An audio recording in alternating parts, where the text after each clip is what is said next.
नमस्ते दोस्तों, मैं हूं प्रदीप कुमार। आप देख रहे हैं डिजिटल मार्केट। वीडियो शुरू करने से पहले बता दूं, ये वीडियो एक एजुकेशनल पर्पज़ के लिए। अगर आप स्टॉक मार्केट में कोई भी फाइनेंशियल इन्वेस्टमेंट करते हो तो अपने फाइनेंशियल एडवाइजर से सलाह जरूर लें या फिर अपनी सोच समझ के साथ ही स्टॉक मार्केट में इन्वेस्टमेंट करें। अगर आपको स्टॉक मार्केट में कोई भी फाइनेंशियल लॉस होता है तो उसके लिए ये वीडियो रिस्पॉन्सिबल नहीं रहेगी। तो चलो दोस्तों, वीडियो शुरू करते हैं। आज हम बात करने वाले सर्वोटेक पावर सिस्टम स्टॉक के फंडामेंटल के बारे में। हम पता लगाएंगे कि भाई स्टॉक में आखिर कितनी परफॉर्मेंस है, कितना ये स्टॉक आगे चल सकता है, कितने कितने टाइम पीरियड में यहाँ पे आपको कितना कितना रिटर्न देखने को मिल सकता है, साथ में यहाँ पे होल्डिंग वगैरह क्या कुछ चल रही है। हर एक चीज की हम यहाँ पे बारीकी से जांच करेंगे, कंप्लीटली यहाँ पे फंडामेंटल एनालिसिस करेंगे। लेकिन उससे पहले बता दूं कि स्टॉक का जो करंट शेयर प्राइस है वो 201 रुपए 58 पैसे के आसपास है, साथ में 20 रुपए 48 पैसे के पॉजिटिव मोमेंटम के साथ। ठीक है, ये स्टॉक लगातार तीसरे दिन तक आज आपने अपने अपर सर्किट में चल रहा है। अगर आज की बात करें तो यहाँ पे 9 रुपए 59 पैसे के पॉजिटिव मोमेंटम के साथ इस स्टॉक में आज फिर से अपर सर्किट है और आज अपर सर्किट का यहाँ पे तीसरा दिन है।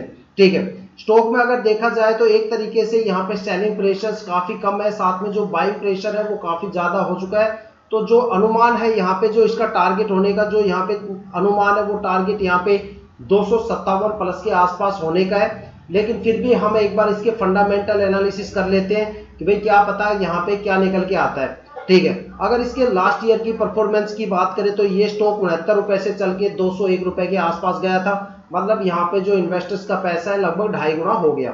अगर एक नजर इसके क्वार्टरली रिजल्ट पर जा डाले जून 2024 में, तो देखो यहाँ पे जो कंपनी का रिवेन्यू है वो 112 करोड़ के आसपास है। लास्ट ईयर के कंपैरिजन में ये 41% की ज्यादा ग्रोथ के साथ खड़ा है। साथ में अगर नेट इनकम की बात करें तो यहाँ पे आपको 4.5 करोड़ के आसपास नेट इनकम है। लास्ट ईयर की परफॉर्मेंस के कंपैरिजन में 9% से ज्यादा यहाँ पे ग्रोथ देखने को मिलती है। और अगर नेट प्रॉफिट मार्जिन की बात करें तो यहाँ पे आपको 22% से ज्यादा की गिरावट देखने को मिलती है। अब चलते हैं इसकी डीपली एनालिसिस के ऊपर। ठीक है, अगर सबसे पहले इसकी मार्केट कैपिटल की बात करें तो स्टॉक की जो मार्केट कैपिटल है वो यहाँ पे 4000 करोड़ के आसपास है। ठीक है, और अगर बात करें इसके आरओई की, देखो आरओई काफी ज्यादा इंपॉर्टेंट फैक्टर होता है किसी भी स्टॉक के लिए। आरओई का मतलब होता है कि भाई रिटर्न ऑन इक्विटी। इस स्टॉक में जो रिटर्न आपको देखने को मिल रहा है वो 13 रुपए 46 पैसे के आसपास देखने को मिल रहा है पर ईयर। मतलब अगर आप एक साल के लिए इसको होल्ड करते हो तो यहाँ पे आपको 13 रुपए 13.5 रुपए के आसपास एक अच्छा खासा रिटर्न पर इक्विटी आपको देखने को मिल रहा है। साथ में अगर इसकी बुक वैल्यू की बात करें तो यहाँ पे जो बुक वैल्यू है ये थोड़ा सा अजीब सी यहाँ पे लग रही है, क्योंकि जो इसकी बुक वैल्यू है वो थोड़ी सी अजीब है।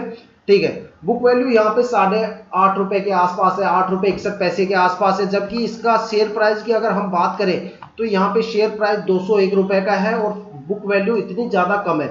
देखो यहाँ पे थोड़ा सा रिस्क भी हमें लग रहा है, साथ में एक पॉजिटिव पॉइंट भी हमें देखने को मिल रहा है। रिस्क ये लग रहा है कि भाई प्राइस इतना हाई है और यहाँ पे जो बुक वैल्यू है वो काफी कम है। तो अगर बुक वैल्यू प्राइस वैल्यू के कंपैरिजन में काफी ज्यादा कम है तो जाहिर सी बात है भाई यहाँ पे आपको जो इन्वेस्टर्स है, पब्लिक इन्वेस्टर्स है, उसकी होल्डिंग काफी ज्यादा कम देखने को मिलेगी। इसका मतलब ये है कि जो प्रमोटर्स हैं उन्होंने गेम खेलने से पहले पूरा का पूरा माल उठा लिया।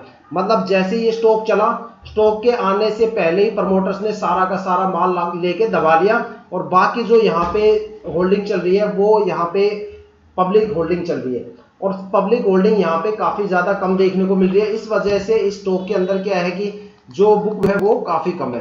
ठीक है, अब बात करते हैं इसकी फेस वैल्यू की। फेस वैल्यू की स्टॉक की जो है वो 1 रुपए के आसपास है।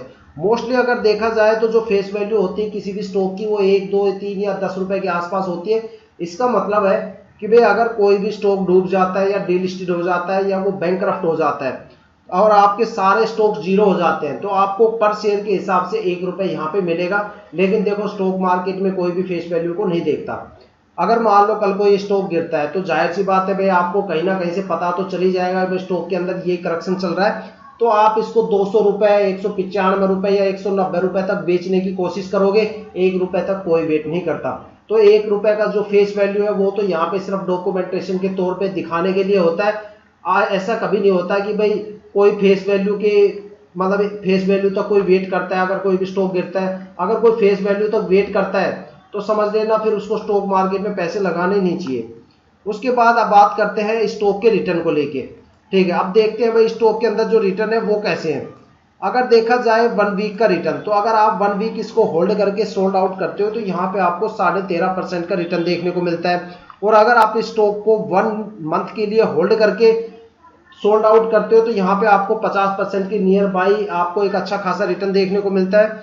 और साथ में अगर आप इसे 3 महीने के लिए होल्ड करते हो तो यहाँ पे 125% के आसपास आपको अच्छा खासा रिटर्न देखने को मिल रहा है। मतलब अगर आप जितने ज्यादा दिन इस स्टॉक को होल्ड करोगे उतना ही अच्छा खासा आपको यहाँ पे रिटर्न देखने को मिलता है। अब मैं आपको बता देता हूँ कि जो फंडामेंटल के रिटर्न्स के जो यहाँ पे आंकड़े हैं ये करंट प्राइस को देखते हुए चल रहे हैं, ना कि प्रीवियस ईयर के आंकड़ों को देखते हुए।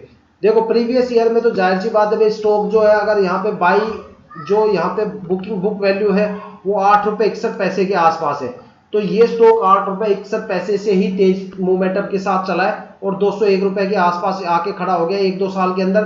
तो जाहिर सी बात है कि रिटर्न तो यहाँ पे इतना है, लेकिन फिलहाल जो पुराने आंकड़े हैं उसके हिसाब से तो यही है कि आप इस स्टॉक को जितने ज्यादा टाइम के लिए होल्ड करोगे उतना जबरदस्त यहाँ पे आपको रिटर्न मिलेगा। अब देखो इसकी होल्डिंग का पता लगाते हैं भाई इसमें कितनी कितनी होल्डिंग है। अगर हम प्रमोटर्स की होल्डिंग की बात करें तो जनवरी 2024 में यहाँ पे जो होल्डिंग थी वो 61% के आसपास थी, जो घट के जून 2024 में 59.70% के आसपास आके खड़ी होगी, 59% के आसपास खड़ी होगी। मतलब यहाँ पे कुछ परसेंट यहाँ पे कम होगी प्रमोटर्स की होल्डिंग। साथ में अगर बात करें तो यहाँ पे DII की कोई भी होल्डिंग नहीं है। साथ में FII की होल्डिंग बात करें तो जनवरी 2024 में यहाँ पे 4.74 के आसपास 4.74% के आसपास यहाँ पे FII की होल्डिंग थी, जो जून 2024 में घट के यहाँ बढ़ के यहाँ पे 5.5% के आसपास आके खड़ी हो गई। साथ में अगर इसके पब्लिक इन्वेस्टर्स की बात करें तो जो जनवरी 2024 में जो पब्लिक इन्वेस्टर थे वो 33.89% के आसपास है, जो जून 2024 तक बढ़ के यहाँ पे 34% के आसपास आके खड़े हो गए। मतलब यहाँ पे भी आपको पब्लिक इन्वेस्टर्स में थोड़ा सा इंक्रीमेंट देखने को मिला। साथ में FII की जो होल्डिंग है उसमें भी आपको एक अच्छा खासा इंक्रीमेंट देखने को मिला। लेकिन यहाँ पे जो प्रमोटर्स की होल्डिंग है वो धीरे धीरे कम होती जा रही है। मार्च में देखो थोड़ा सा कम हुआ, कुछ 0.02% कम हुई, उसके बाद अप्रैल में थोड़ी सी और कम हुई, मई में थोड़े से और प्रमोटर कम हुए, जून के अंदर और प्रमोटर कम हुए। इसी वजह से मैंने कहा था कि भाई अगर यहाँ पे बुक वैल्यू 8.61 है तो यहाँ पे इसका मतलब सारा माल प्रमोटर लेके बैठे हैं। जैसे स्टॉक के अंदर पब्लिक इन्वेस्टर बढ़ते जा रहे हैं, प्रमोटर उनके हाथ में माल थमाते हुए वहां से निकलते हुए जा रहे हैं। प्रमोटर यहाँ पे धीरे धीरे गायब हो रहे हैं। जैसे जैसे पब्लिक इन्वेस्टर बढ़ रहा है प्रमोटर उसको माल पकड़ा देते हैं और खुद बाहर हो जाते हैं। तो इस तरीके से ये स्टॉक चल रहा है। अगर देखा जाए तो भले ही यहाँ पे रिटर्न लॉन्ग टर्म के लिए है, लेकिन मैं आपको ये स्टॉक लॉन्ग टर्म के लिए बाय करने के लिए रिकमेंडेड नहीं करूंगा। इस स्टॉक को कम से कम आप 6 महीने के लिए होल्ड कीजिएगा, एक अच्छा खासा रिटर्न आपको यहाँ से देखने को मिलेगा। और जितने कम से कम प्राइस पे आप इसको बाय करोगे वो उतना ही ज्यादा सही रहेगा। जितना ज्यादा लॉन्ग टर्म के लिए आप इसे होल्ड करोगे तो यहाँ पे भले ही आंकड़े आपको पॉजिटिव देखने को मिल रहे हैं, लेकिन यहाँ पे प्रमोटर्स काफी स्पीडली कम हो रहे हैं। जैसे जैसे प्रमोटर्स यहाँ पे गायब होते जाएंगे शेयर के अंदर एक जबरदस्त परफॉर्मेंस है वो वहां पे स्टक होती हुई आपको नजर आएगी। परफॉर्मेंस में भी आपको गिरावट देखती हुई, मतलब कम जो परफॉर्मेंस में गिरावट है वो भी आपको देखने को मिलेगी। तो जिन स्टॉक्स के अंदर प्रमोटर्स ज्यादा होते हैं और लगातार वहां पे प्रमोटर्स की होल्डिंग गिरती हुई जाती है, तो इसका मतलब है कि वो धीरे धीरे प्रमोटर्स जो पब्लिक इन्वेस्टर्स हैं उनको बलि का बकरा बना रहे हैं। ठीक है, अगर कुछ स्टॉक्स ऐसे भी होते हैं जिसके अंदर जो प्रमोटर्स होते हैं या तो वो बढ़ जाते हैं या फिर उनकी होल्डिंग मेंटेन रहती है बराबर, उन स्टॉक्स में आपको एक जबरदस्त पॉजिटिव मोमेंटम देखने को मिल सकता है। अब इस स्टॉक में यही है कि भाई आप कम से कम 6 महीने तक यहाँ पे आप एक अच्छी खासी होल्डिंग कर सकते हो और एक अच्छा खासा रिटर्न आपको यहाँ से मिल सकता है।